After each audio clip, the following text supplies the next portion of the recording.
নির্বাহী বিভাগ থেকে আলাদা করা হবে বিচার বিভাগকে।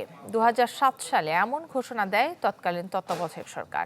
এরপর কেটে গেছে ১৭টি বছর। বিচার বিভাগের উপর নিয়ন্ত্রণ হারানোর ভয়ে আলাদা সচিবালয় করেনি আওয়ামী লীগ। অ্যাটর্নি জেনারেল বললেন, এখন সময় এসেছে বিচার বিভাগ আলাদা করার। মাসুদুর রহমানের রিপোর্ট। বিশ্বমানের থার্মিক্স রড, সালাম স্টিল থার্মিক্স, দেশের একমাত্র থার্মিক্স রড। পুরো বিচার বিভাগের অবস্থাই যেন সুপ্রিম কোর্টের এক কোণে পড়ে থাকা এই নাম ফলকটার মতোই। অনেক ঢাকঢোল পিটিয়ে ২০০৭ সালে বিচার বিভাগ পৃথক করা হলেও গেল ১৭ বছরে অর্জন কেবল এই ফলকটাই। যদিও বিভিন্ন সময় ভাবনায় ছিল পৃথক সচিবালয়, তবে আদালতের বারান্দায় কথিত আছে সাবেক আইন প্রতিমন্ত্রী কামরুল ইসলাম হাঁটেননি সে পথে। এমনকি সাবেক আইনমন্ত্রী আনিসুল হকের সাথে নাকি সমান্তরালে আইন মন্ত্রণালয় চালাতেন আইনজীবী তৌফিকা করিম।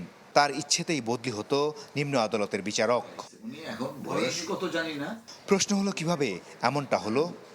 গত ১৫ বছরের সংবিধান সংশোধনীর নামে এমন কিছু করা হয়েছে যা আওয়ামী লীগের গঠনতন্ত্র এবং শেখ হাসিনার ক্ষমতাকে প্রলম্বিত করার জন্য, even to some extent permanent করার জন্য যা করা দরকার তাই করেছে। আমাদের জুডিশিয়ারিতে যেভাবে নিয়োগ প্রদান করা হয়, আমার কাছে মনে হয় যে in order to establish rule of law, এই ক্ষেত্রেও পিপিজিপি থেকে শুরু করে অ্যাটর্নি জেনারেল সব কিছুই একটা আইনি প্রক্রিয়ার মাধ্যমে, প্রয়োজনে প্রতিযোগিতামূলক পরীক্ষার মাধ্যমে এই জিনিসগুলো সর্ট আউট হওয়া উচিত।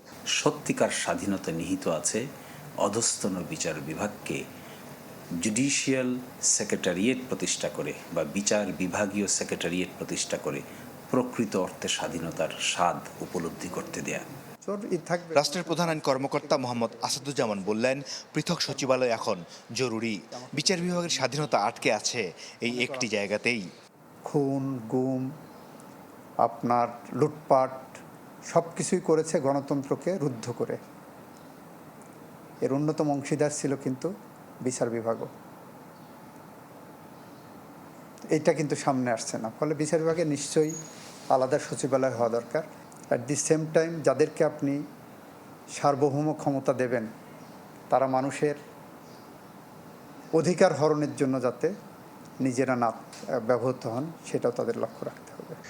তবে বিচার বিভাগ সংস্কারে সরকারের নেওয়া পদক্ষেপকে স্বাগত জানিয়েছেন attorney general. Masudur Rahman, channel 24, Dhaka.